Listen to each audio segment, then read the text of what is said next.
So I just finished watching for Colored Girls um, for the third time in 2 days. So I'm a little, I'm, I'm like laughing. I'm happy, but I'm also like, as you can see, I've also just been crying. Um, that movie really came into my life in a very big way, and I think it's important that I say something about this um, because I see that there are a lot of uninformed black men saying stuff about this film, and I'm shocked that it's just like 1980 whatever on Tony Brown's Journal or Donahue and black men talking about The Color Purple, and I don't like the way that these black men. And I was like, even as a kid then, and as a black man now, I'm really shocked at how thin some black men's egos are to look at such a film and look at how dirty some black men have been, or at best, as some of writers have noted, that Hill Harper, who's fine, Hill Harper's character was at least powerless. Um, so the best black man in the movie was powerless, as some people have suggested, and I, I'm not sure how much I agree with that assessment. Let's talk about that part. But even if that were true, that wouldn't that wouldn't be the forefront of what I should think about or talk about when I think about that film.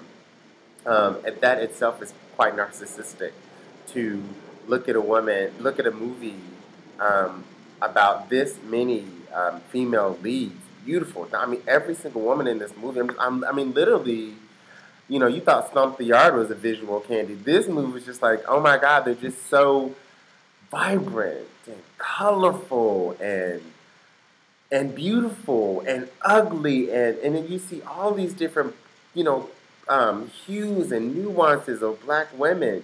I mean, every single one of them. Like, where should I start? Because I've seen, I'm a fan of all of these women. I've seen most of every, footage of everything that these women put on screen. All of them, all of them.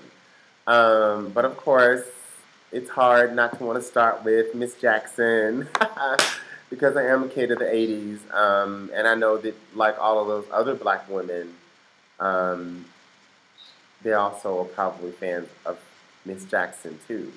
And so to know, I think the world is much more aware now that Janet Jackson is not nearly the personas that she puts on stage are parts of herself, but only parts of herself, and probably not even the dominant parts of herself. Which is why, and as an artist, I certainly understand that in fact, I see it as what the discipline of dance and also writing has taught us is how to tap in every different aspect of ourselves. But make no mistake that Miss Nasty, Miss Jackson, because of Nasty, is only a piece of that person as an artist. But to see Janet be that vamp and to be so beautiful is like wow. I mean, it's just awesome to hear her say in interviews for this movie and for her a growing relationship with black male producers like Tyler Perry, like Eddie Murphy, to say that no, um, singing was never what I wanted to do. My father wanted me to do that. Um, I always wanted to act, and she's getting to do this. That's like, I mean, if that is not a statement of if that is not a Jackson resolution come clear, and for whatever, if we were unclear about what our media mania and unsatiable taste for all things Jackson was, and how they produced the very what people call the grotesqueness of Michael Jackson. Here is a sister, little sister, doing the 1-2 step on you. Like a Michael Jordan, like basketball, baseball kind of thing. Here she is, like Muhammad Ali, like boxing humanitarian kind of thing. She's like, no, I have that entire career beyond Beyonce and Madonna. She is iconic. Her music, her lyrics, her dance style. Britney Spears is still trying to catch up on.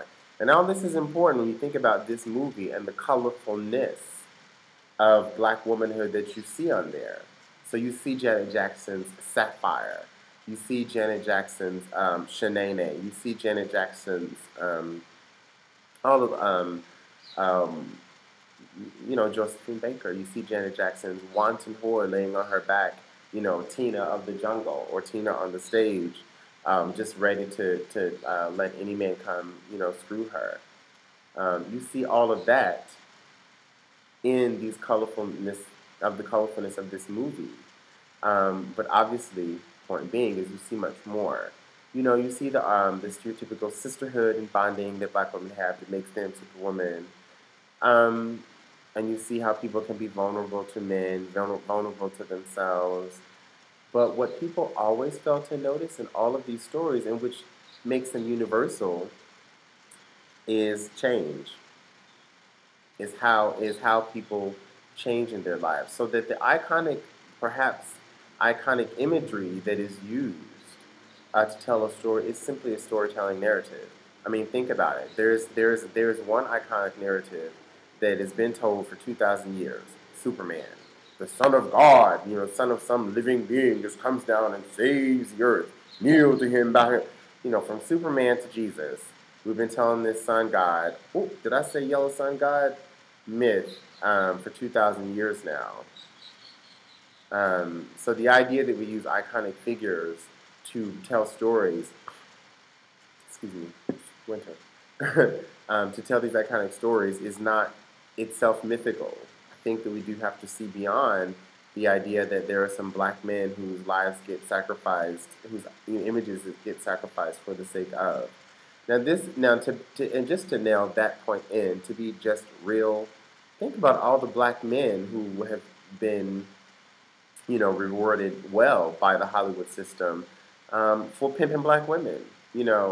For every black male that gets to be in a movie, to make him normative, even if he's just a black friend, either he won't have a family. There's just or he'll have some black woman who's just waiting in bed, waiting in bed for him, screaming at home. Even Spike Lee's movies, as challenging as they are, you even have Rosie Perez just waiting, at home and do the right thing. Even have some nameless black woman by the time he gets to, by the time Spike gets mainstream with Jodie Foster and Denzel, again, the black best friend who's the moral, who was always the moral leader, moral character. Like, I'm going to challenge you to think, who do you think you are, white woman? Think you're going to play that old boys game? They're never going to let you be part of the club. So finally, even that vamp, he tames the vamp. Black morality is so strong it tames the vamp that he easily makes her change her side and out this other guy. So that's those are the stereotypes. And so there's a black woman there. So when you think of a movie like this about four women, the song Four Women, that's the Code Nina Simone song about this movie for color girls. If your ego is so easily damaged by one movie, and yet we have almost a century now of films about buffoon-looking black men and the black women who are wanton whores hanging on to them. If one movie like this, or The Color Purple 20, 30 years ago, is so damaging to our national characters, black men, then maybe we need to look at movies like this and think about who we are as black men. Not wait for another black man to come make us look like Superman, No, not just that. Yeah, Spike does some great black male Superman kind of characters, and they have their shifts and their growths, and that's beautiful, but there's still not the mutuality in gender that you see. And to be honest, you see it more in movies like this. It's just that those that you see feminine agency here more than you see in those movies. You see male agency too, but you don't see them in control. Not all the time. You see how out of control that man. That I'm not gonna say what, but you know who's seen the movie, you know what I'm talking about. That scene where everyone was sitting there watching, where Janet Jackson's like, yeah, that scene. We saw how in control yet out of control it is to be a man, and that's what his character represented for a lot of people. Now that's universal. That's not just Negroes. You saw, that was basically George Bush. That was basically George Bush. Let him go. Let him go.